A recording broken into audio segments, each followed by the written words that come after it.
नमस्कार। आज गुजरात में एक फिर दर्दनाक हादसा हुआ। आणंद और बड़ोदरा को जोड़ने वाला गंभीरा पुल आज सुबह करीब 8 बजे भरभरा कर गिर गया। कुछ वाहन नदी में गिर गए। ये पुल जो है ये लगभग 40 साल पहले बना था और मध्य गुजरात को सौराष्ट्र से जोड़ता था।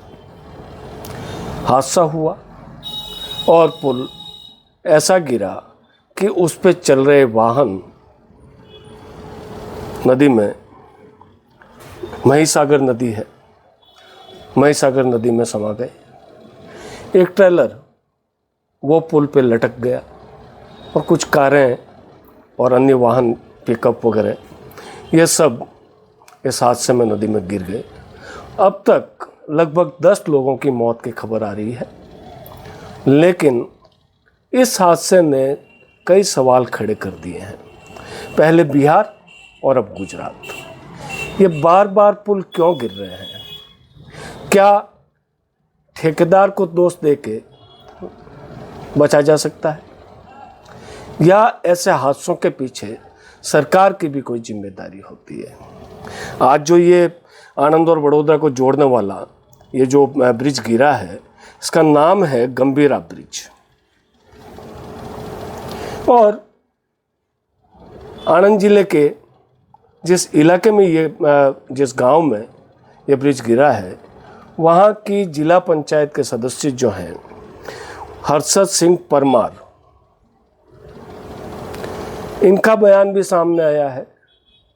इनका ये कहना है कि अगस्त 2022 से वे लगातार इस पुल पे हादसा होने की आशंका जताते हुए शिकायत कर रहे थे। उन्होंने राज्य सरकार को लिखित में प्रतिवेदन दिया था, जिसमें यह कहा गया था कि इस पुल में कंपन बहुत ज़्यादा है। इसके बाद राज्य सरकार की एक टीम भी आई थी और उसने भी माना कि हाँ, कंपन ज़्यादा है, लेकिन इसकी जो पिछले साल जो मरम्मत हुई, उस मरम्मत के दौरान भी इस पर ध्यान नहीं दिया गया और आज ये पुल गिर गया। 10 जानें गई है। तो इस लापरवाही के लिए जिम्मेदार किसको ठहराया जाए? आप ये देखें तो गुजरात में लगातार पुल हादसे हो रहे हैं। पिछले साल अगस्त में सुरेंद्रनगर में जो भोगोवा नदी है, उस पर बना एक छोटा पुल जिसकी लंबाई करीब 100 मीटर थी, वो ढह गया था। और खासियत की बात है कि वो पुल सिर्फ 5 साल पहले बना था।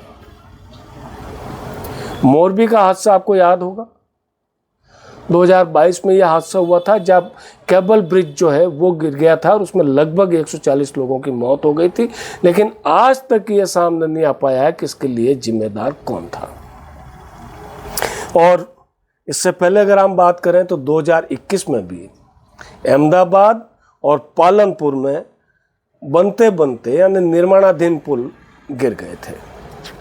और बिहार तो चूंकि चर्चा में रहा ही था, जब पिछले साल जून में भागलपुर में एक निर्माणाधीन पुल गिर गया था, उसको लेके बहुत हल्ला हुआ था। और बिहार में इससे पहले जुलाई 2023 में सासाराम जिले में पुल गिरा था, जिसमें 2 लोगों की मौत हुई थी। और नवंबर 2022 में पूर्णिया जिले में भी पुल गिरने की घटना हो चुकी।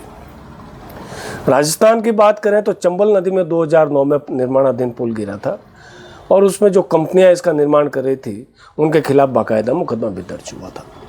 लेकिन सवाल ये उठता है कि पुल बार बार गिरते क्यों हैं? क्या हमारे पास में कोई ऐसी इंजीनियरिंग नहीं है जो उसकी क्वालिटी कंट्रोल को टेस्ट कर सके? यह अलग बात है कि कागजों में क्वालिटी कंट्रोल जांच होती है, उसके बाद में भुगतान किया जाता है, लेकिन ये सब कागजों में होता है। अगर वास्तव में अगर इसकी जांच की जाए कि क्या वास्तव में सही बना है, तो ये इस तरीके से आए दिन लोगों की जान जाने वाले जो दर्दनाक हादसे होते हैं, इन हादसों को रोका जा सकता है। लेकिन सवाल यही है कि इनको रोकेगा कौन? सरकार, जैसा आज भी हुआ। गुजरात के मुख्यमंत्री भूपेंद्र पटेल ने इसको दुखद बताया और कहा कि मामले की जांच की जाएगी। लेकिन सवाल यह है कि आप जांच का आदेश दे देते हैं, जांच होती भी है, उसकी रिपोर्ट आती भी है। क्या रिपोर्ट आती है? आमतौर पर तो वो रिपोर्ट सार्वजनिक नहीं होती, और अगर रिपोर्ट सार्वजनिक हो भी जाए तो दोषी लोगों के खिलाफ आज तक कोई ऐसी कड़ी कार्रवाई मैंने तो मेरे 40 साल के पत्रकारी जीवन में नहीं देखी। तो अगर विपक्ष इसमें आरोप लगाता है कि लगातार हादसे हो रहे हैं, सरकार ध्यान नहीं दे रही है, सरकारें ध्यान नहीं दे रही है, चाहे वो गुजरात की सरकार हो और चाहे वो बिहार की सरकार हो, तो भला सवाल तो वहीं खड़ा रह गया कि फिर जिम्मेदार कौन है? जिसका काम आम लोगों की रक्षा करना है, जान माल की रक्षा करना है, सुविधाएं देना है, वो सरकार ही ऐसे हादसे होने के बाद में दुख व्यक्त कर देती है, मृतकों के परिवारजनों को मुआवजा दे देती है, घायलों का इलाज करवा देती है। लेकिन क्या इससे ये हादसे रुक जाएंगे? ज़रूरत इस बात की है कि एक ऐसा कोई कठोर नियम बनना चाहिए, कोई कठोर कानून बनना चाहिए कि अगर ऐसा हादसा होता है तो इसके लिए जिम्मेदार अधिकारी और ठेकेदार और ठेका फर्म, इन सब के खिलाफ आपराधिक कार्रवाई हो। तब जाके अगर एक दो मामलों में इस तरह की कार्रवाई होगी, तब जाके एक डर बैठेगा, और डर बैठेगा तो लोग इस तरीके के निर्माण में घटिया सामग्री का जो इस्तेमाल की जो बात आती है वो बात नहीं होगी और हाथ से रुकेंगे। फिलहाल और तो इसमें क्या कहा जा सकता है? बारिश का मौसम है, मानसून का मौसम है, हादसे हो रहे हैं। एक वीडियो आपने सोशल मीडिया पे खूब घूमते हुए देखा होगा कि किस तरीके से राजस्थान में एक बच्ची, स्कूल से लौटती हुई बच्ची, घुटनों से ऊपर तक पानी में चल रही है और वो कहती है कि विकास तो नेताओं का हुआ है, हमारा विकास तो ये है, नेता वोट मांगने आते हैं और चले जाते हैं। इसी तरीके से राजस्थान में झुंझुनू में एक सड़क बह जाती है, एक टुकड़ा इधर एक टुकड़ा उधर और बीच में पानी का सैलाब। मुझे ये समझ में नहीं आया, शायद किसी को भी नहीं आएगा कि ये कौन सी इंजीनियरिंग है। जब आपको उस क्षेत्र की भौगोलिक स्थिति का पता नहीं है तो आप कौन सी इंजीनियरिंग कर रहे हैं? और अगर पता है कि इस भौगोलिक स्थिति में बारिश के दिनों में यहाँ से पानी गुजरता है तो क्यों नहीं उस सड़क के नीचे कोई पुल बनाया गया?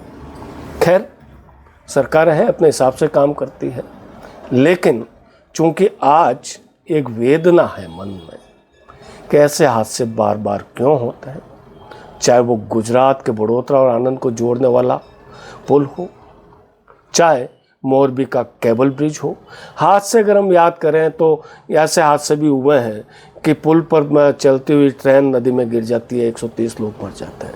कई हादसे हुए हैं, लेकिन आखिर इन हादसों को रोकेगा कौन? ये एक गंभीर प्रश्न है। आप भी ये बताइए, क्या इन हादसों के पीछे कौन जिम्मेदार है? क्या भ्रष्ट सरकारी तंत्र है, या गुणवत्ता नियंत्रण की जो हमारी परिपाटी है उसको हम गंभीरता से लागू नहीं कर पा रहे, या हम सिर्फ एक टाइम बाउंड प्रोग्राम के तहत कोई भी निर्माण करते हैं और उसकी गुणवत्ता को भले ही हम छोड़ देते हैं? क्या कारण है कि हादसे लगातार हो रहे हैं? आप ज़रूर बताइएगा हमें कमेंट बॉक्स में। और आपको ये वीडियो अच्छा लगा हो तो आप लाइक और सब्सक्राइब जरूर कीजिएगा। कल किसी और मुद्दे पर आपसे बात करेंगे, तब तक के लिए नमस्कार।